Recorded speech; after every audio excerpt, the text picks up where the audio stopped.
Musta po? Happy Fiesta. Kape muna, kape. Salamat po, salamat. Ano tayo sa masipag nating kapitan na si Kap Jaime, pagpayo ng kaliligawan. Apo. Natin sila Kap sa ating ginagawang kapistahan. Pinararating po namin sa inyo ang isang araw o dalawang araw na pagdiriwang ng kapistahan ni Santa Lucia. Yun. Na kung saan ay magpapasalamat kami sa buong taon na pagkalinga at pagpapala niya sa amin. Yun. Alam ko po ng Birin Santa Lucia ay liwanag.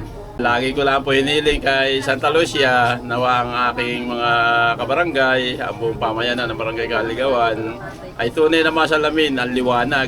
Yun. Alam ko po, meron din isang piyesta pa sa atin. Naging dalawa yung piyesta natin. Apo, Ano? ang pong tinatag namin dito na other na patron San Antonio de Padua, kung saan po namin na isip na yun itatag sapagkat ang namayan at saka ang Kaligawan ay pareho ng patron sa kadahilan na ito po ay dating sitio lang ng barangay ng Namayan.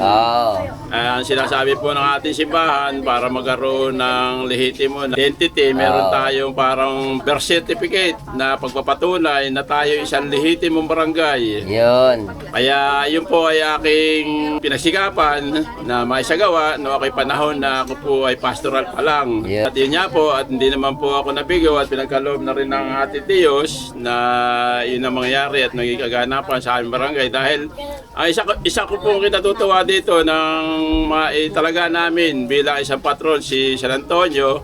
Si San Antonio raw po ay patron ng mga nawawala. Oo nga. Kaya siguro po ang mga kabarangay ko, kung meron man silang matagal na sa buhay na mga pangarap at hinahanap, ay tunay na sa pamagitan ng pagbabalik loob namin sa Diyos at sa tulong ni San Antonio, ay makikita namin yung mga nawawala sa amin at sa gabay na rin ang liwanag ng mahal na Birhen Santa Lucia. Ayun, napaka-bless natin ano. Apo. At ito po sa darating po ito na next year ng June 13. Lagi Apo. ang ating kapistahan naman dito naman din sa atin sa Kaliligawan, sa isla ng Kaligawan Malolos. Maraming salamat po Sige. Kap. At syempre, happy fiesta.